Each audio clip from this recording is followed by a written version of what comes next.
Well, thousands of files, including photographs from China's secretive system of mass imprisonment in Xinjiang, are among a huge cache of data hacked from police computer servers in the Chinese region. They're being called the Xinjiang Police Files and were passed on to the BBC earlier this year, but then authenticated by Xinjiang experts months later. They appear to show signs of distress among Uyghur inmates, with armed guards visible in the background. The leaked files contain 250,000 identities inside the re-education camps. Now, the youngest among them is just 15 years old. The oldest is 73. The data also includes spreadsheets detailing long sentences given to inmates, including this man, who is serving a 16-year term for offences including growing a beard under the influence of religious extremism. The revelations are at odds with Beijing's claim that these facilities are schools guiding willing students away from extremism. Now, the leaks come as the UN's human rights chief is visiting China, where allegations of human rights abuse in Xinjiang are expected to be high on her agenda. One will be discussing some very important issues, some sensitive issues.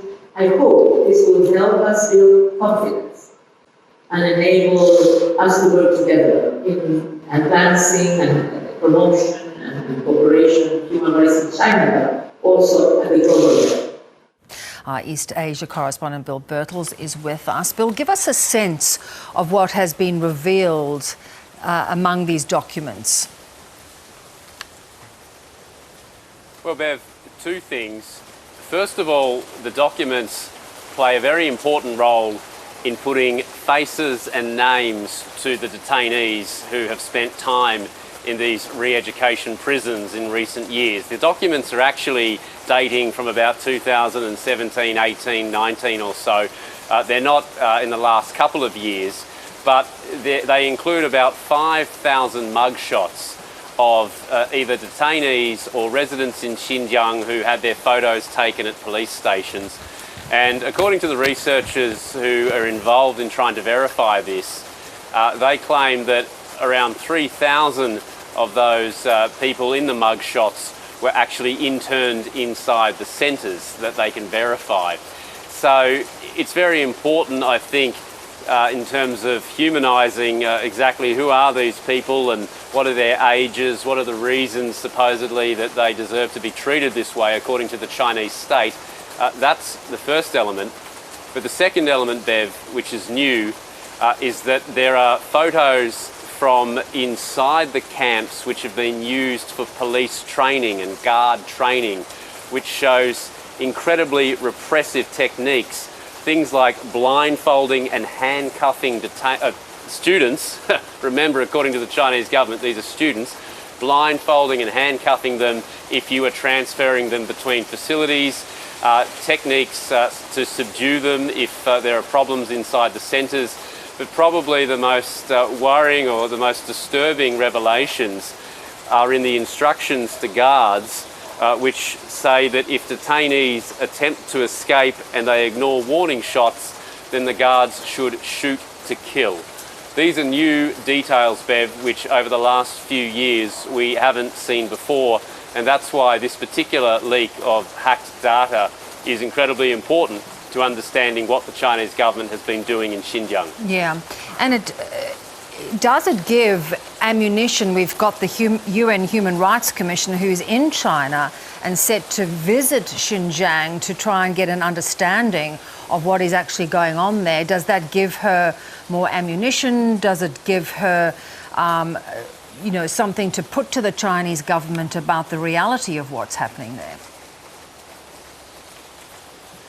Yeah, obviously the timing is pretty interesting because the chief researcher involved in this is Dr. Adrian Zenz, a German who is US-based and for the past few years has been the leading human rights researcher into the Chinese government's activities in Xinjiang.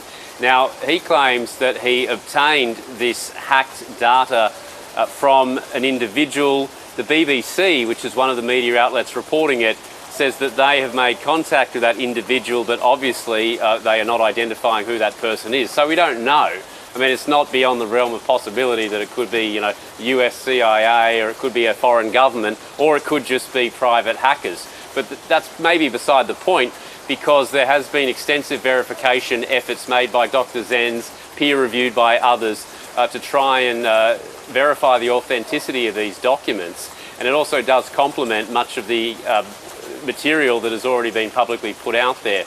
Now, as for the UN Human Rights Commissioner Michelle Bachelet, she's arrived in China on a 6-day visit, which the Chinese government says will be conducted in a closed loop due to COVID. So there will be no reporters allowed to travel with her.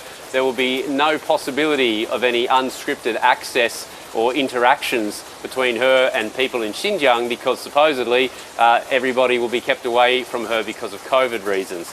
But the timing, you would suspect, has been deliberately done to coincide with her visit, because it would have taken an extensive amount of time for all these documents to be verified. So why release it now? Quite clearly because she's making this long overdue visit to Xinjiang. Yeah. I noticed that Beijing says that they hope that her visit will be able to clear up any misinformation. Now, I mean, how concerning is it that she'll be given proper access and that she'll be able to really ascertain what is happening in Xinjiang? I don't think, Bev, there are any expectations that she will be really able to ascertain what's going on. I don't think she would be under that impression. She's gone to China not saying that it's an investigation, but rather that she is seeking to better understand the situation and to improve human rights in China. That's probably an idea of the sort of mild-mannered diplomacy that a UN official these days needs to conduct in order to get any sort of access. So I think expectations of her being given some sort of real investigative visit and access are pretty low to begin with. But it will be interesting to see what she says at the end. She says that there will be a press conference. I don't know if that will take place in China or elsewhere.